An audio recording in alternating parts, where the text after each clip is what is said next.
Check 1, 2. Go! Curious about real estate? Yes! Then you've come to the right place. Get the knowledge you need, get over the fear, and get started.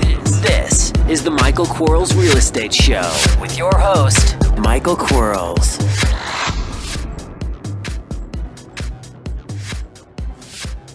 Hello, everybody. Michael Quarles with podcast number 152. It's so much fun that I'm doing this again. I have to say, I actually went into Riley's office this morning and I said, "Where's my podcast?" She says, "You're going to do another one?" I said, "Absolutely." So here we go. We have the 5 questions sent in, and I'm going to try to answer them. And don't forget, we opened up the coaching program again. I have 3 slots left. Someone took advantage of one of them. We have quite a few people saying that they want to take advantage of the other 3. So the first 3 people that want to get to sign up. So if you want to sign up, send an email to support@bsffacademy.com and Riley will take care of it for you. Question number 1. When you get a property under contract in your local area, aka you or someone on your team has taken a look at the property, estimated repairs, and put the property under contract, do you get inspections done? Well, even in my local area, we don't look at property. So I have the same rules and systemization for my local area as I do for your local area if I'm marketing into your area or anywhere in the United States.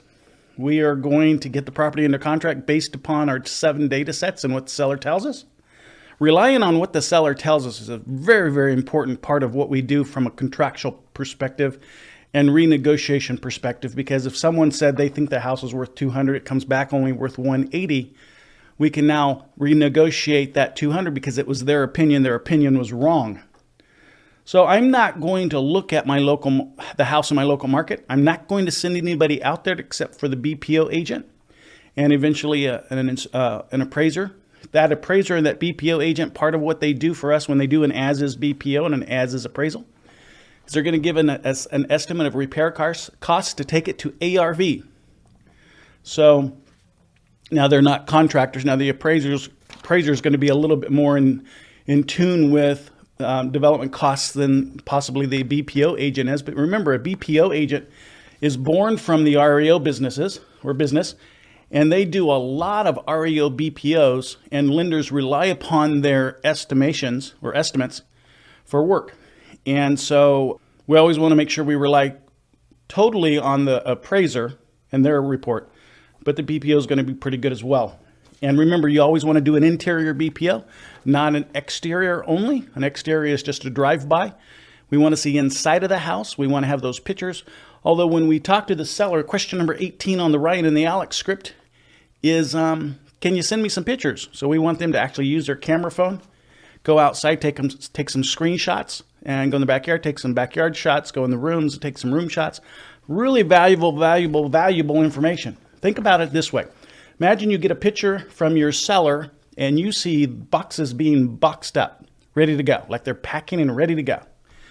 Would that tell you that they're motivated or not motivated to sell their house? It would tell me that they're motivated. What if you get a picture and the seller is Mr. and Mrs. Clutter, like they don't clean anything, that you can hardly see the carpet because there's stuff all over the place? I like that person. They're easier to negotiate with than a person who has a pristine, everything's neat and orderly kind of housing or inside of the house. So pictures tell us a lot. So I'm going to send, again, I'm not going to do any inspections on the property other than a BPO and the appraisal. If I'm in a high termite area, I may send a termite inspector out. I may send a person out for a 2-year roof cert. I think those are prudent.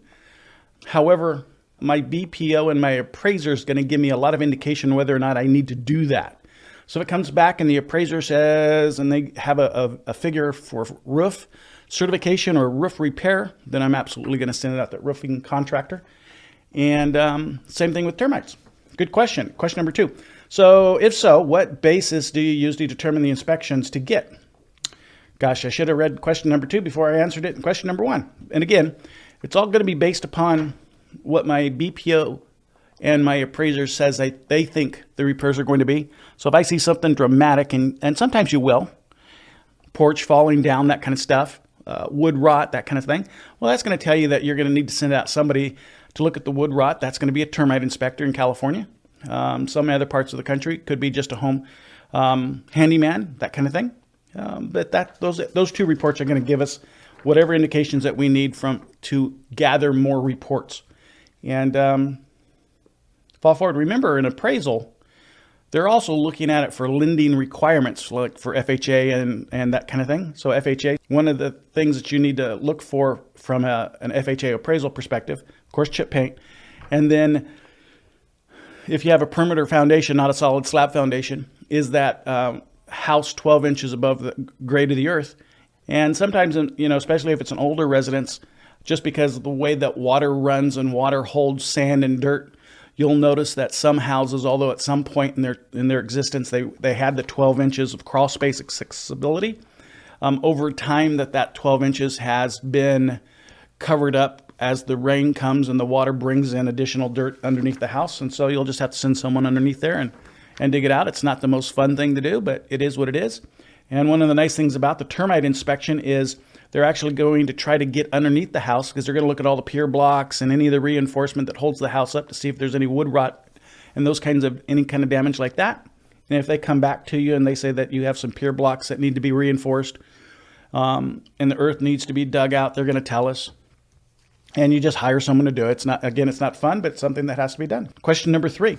I'm trying to understand what incentivizes people to buy the property at an as-is value off the MLS. Typically, investors are looking for profit margin. There's no profit margin for them if the only discount in price is a result of the repair costs. So when we price a house as the as-is value, should we also put a percent margin or to attract the sellers, or just post it at the ARV?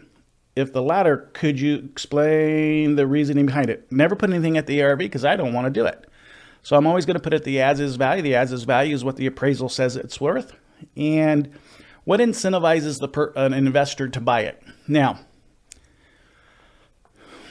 I hope everybody's sitting, because what I'm going to say next, it just may make you want to fall down.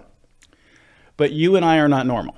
I just want you to know that if you're listening to this podcast as an investor, as someone who wants to become an investor, or as an investor, you and I are not normal from an investor perspective. A normal investor calls a real estate professional, most of the time based upon what that professional looks like, which is why realtors put their picture in their advertising. They call that real estate professional and ask them to locate them a rental. They're not asking that real estate professional locate them a rental with an equity base. They just want a rental. They don't even know that it's possible to buy a house from a seller at 60 cents on the dollar. They think that you're supposed to use a realtor, which is great for us. And I know when I run my numbers that about 75% of the inventory that's purchased by an absentee owner, which is another word for investor, is done so utilizing a real estate professional. 25% is bought from an investor straight from a seller. So if the overwhelming majority, 3/4 of the investor pool out there is using the MLS and a realtor to buy their property, a real estate professional, then I know that the amount of discount from an equity position isn't important to them. All they care about is buying a rental. Now, if I put a house on the market in the as-is value, I know that the as-is value is considerably less than the ARV. So when they look at all the property in the area and they see, let's just say as an example, that the properties in the area, they all average around $200,000. And my property needs $10,000 worth of work. And there's a formula to determine if you need $10,000 worth of work, and the ARV is $200,000, what the as-is is. Well, the as-is is going to be considerably less than $200,000 based upon the $10,000 work requirement. So they're going to see this property well under the average $200,000. So it's going to, be spotlighted because of its value that I'm offering it at. And then if you and try this, just go up to a bunch of friends and say, hey, have you ever thought about buying a rental? And if they say yes, then ask them this question. Who would you turn to locate that rental? And I'm sure overwhelmingly they're going to say realtor. And then ask them this question. If you used a realtor to find you a property, would you expect to be getting a highly discounted property, or would you expect to pay what the value of the property is? Majority of them are going to say, well, I would like to get a discounted property, but I imagine I would have to pay what the property's worth. Well, if that's our buyer, that's how we sell properties. And so it doesn't matter that there's not this huge steep discount because that's not what our buyer's expecting. Our buyer's expecting, in fact, most realtors and professionals are going to tell the buyers in today's marketplace that we're accepting or making offers at 100 to 105% of asking price, which is, by the way, a great way to find a buyer's list. It's not the buyer's list, it's the buyer agent list. So if you have a property that you want to dispose of, just put it on the market less than what you would sell it for. So if you wanted to sell it for $150,000, put it on the market at 110. Now you won't sell it for 110, you want to sell it for 150, but you're going to have multiple offers from cash buyers represented by real estate professionals. You're going to sell it to one of them at 150 because you're going to have a bidding war now going on because you're going to have multiple offers, but now you have a buyer's list of real estate professionals. So when you buy a house in that market, again, before you put it on the MLS, call those agents. Say, hey, I have another one. Got another 3-bedroom, 2-bath house that you guys wanted, last month. If you're still on the market, you can double in it. I'll go ahead and list it to you if you write an offer prior to me listing it in the MLS. I'd rather have an agent double in their transaction because I know my transaction is going to be easier when I only have a single agent involved over when I have a listing agent who's going to represent me and a selling agent which is going to represent the buyer. So I'd rather have a double-ended transaction. I'm not going to try to reduce the real estate commission to that agent because they're going to do twice as much work. They're still going to do the work for both sides. I just know that it's going to be easier. We're not going to have two macho real estate professionals trying to, argue with one another on how much they're going to, benefit their client. Got one, and we're going to get the deal done. Thanks for listening to Buy, Sell, Fix, Flip. We'll be right back. Are you running out of leads? It's time you tried Yellow Letters at yellowletters.com. Get motivated seller leads through yellow letters, postcards, zip letters, typed professional letters, greeting cards, door hangers, and business cards. Yellow Letters is a full-service marketing company created with your success in mind. Get the personal attention you need to get your direct mail campaign started and get in touch at yellowletters.com. And we are back in 3, 2, 1. Question number 4. What do you recommend for a CRM? Great question. In the beginning of your career, if you're only buying, a dozen houses a year, really don't need a CRM. Let's face it. You can get buy with Outlook and Excel, those kinds of things. But if you plan on buying more than that in a year's time, then maybe you should set yourself up with a CRM. Now I use Infusionsoft.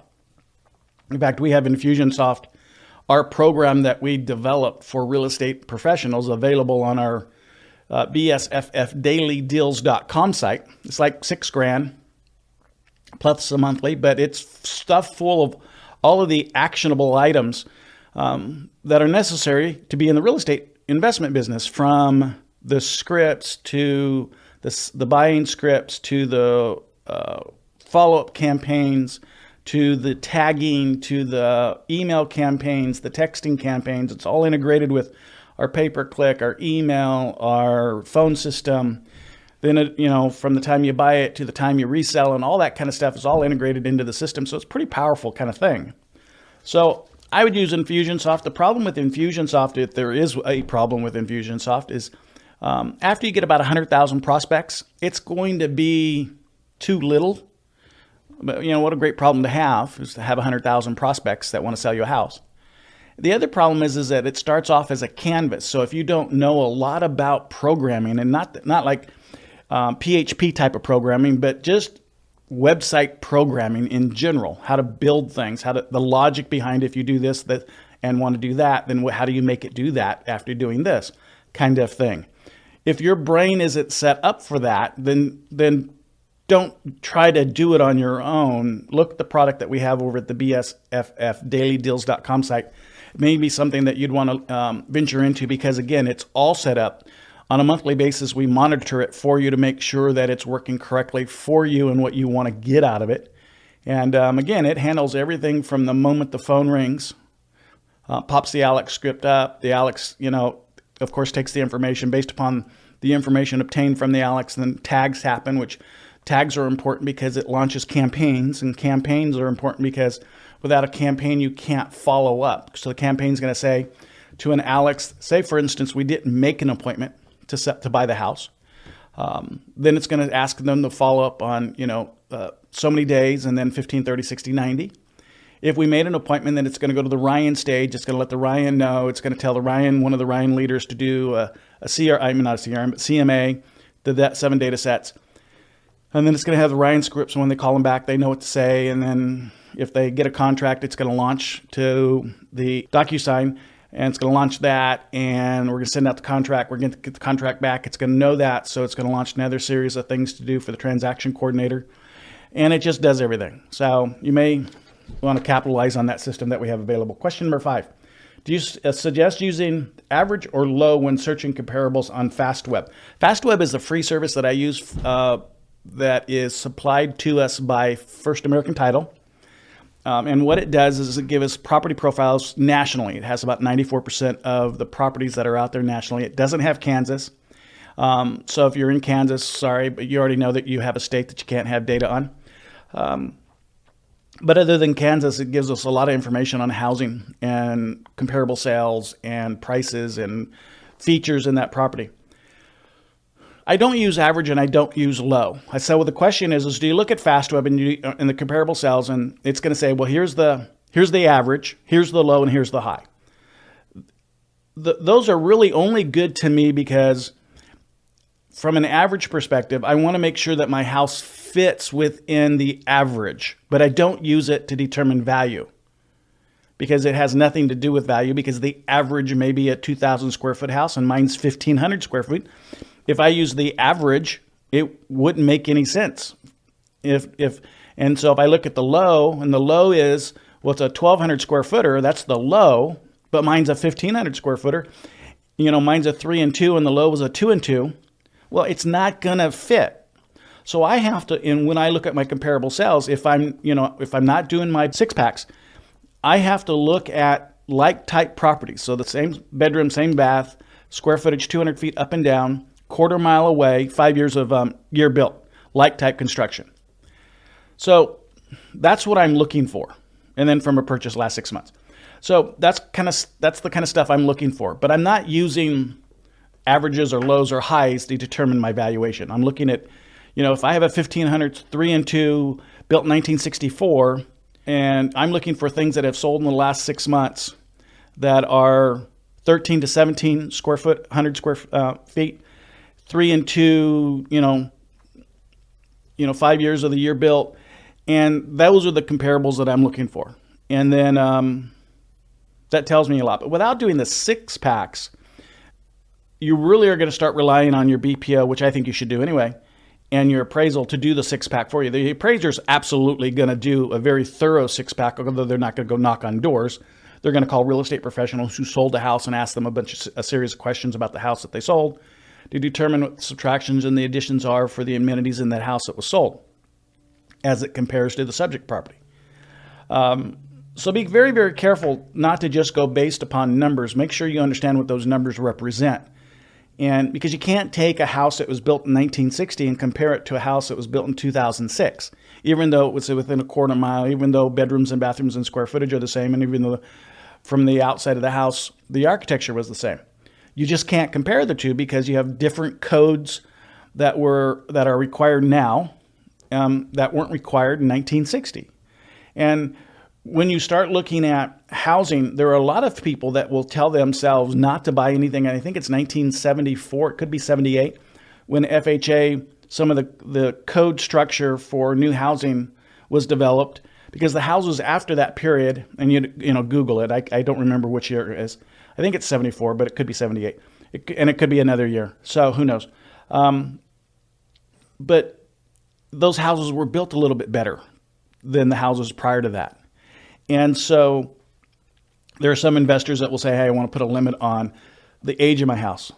Typically, those investors are your resale sub-2 investors, your lease option investors, that kind of thing, because they do not want to put a lot of money into a property in order to cause it to sell. So they really want to buy that maintained house that's in good working order, that doesn't require a lot of upgrade to make it sellable. Where when I'm a flipper, I want a trashy house. I want an older house, and especially if my neighborhood's old, I mean, I'm gonna mirror what people are buying. So I want to look at that. If no one's buying the 1960 house, but everybody's buying the 1980 house, well, and I have a 1960 house, it's not going to stop me from buying it. I just have to mitigate the amount of time that I'm going to have in buying it and the costs that are different for that house than the costs would be for the 1980 house. And again, your BPO and your appraisal is going to do a lot of that for you. Great questions. Remember, send them in. If you guys want a podcast tomorrow or the next day, we have to have questions. So send them to support@bsffacademy.com. Riley will get them to me. Also remember that we have 3 seats left for November. We opened up 4. We have 1 person's already signed up. We have a bunch of people that say they want to sign up. But those bunches, the first 3 get it. And, it's how that's fair. I mean, let's face it, I can't hold a seat if 3 people want it and you're trying to figure out how to get the money. I understand if money's an issue. And let's fall forward. If you want to be coached, send us an email, again, at support@bsffacademy.com. The coaching program's pretty much it's $5,000 to get in and $5,000 from your first deal. Coaching for a year, it's one-on-one with me. And try to do our best to make you successful. And we absolutely have successful investors who have gone through the program. And we have had, quite frankly, people who have gone through the program that didn't use it. I can't make you drink the water. I can lead you to the water and say if you drink it, you'll be rewarded immensely for it. But you still have to do the tasks involved. Some of those tasks may be uncomfortable. I don't know why they would. I'm not going to ask you to do anything I have not done in my life or would not do. And I'm not going to ask you to do anything illegal. And we're going to start with ethics and then morals and then legality.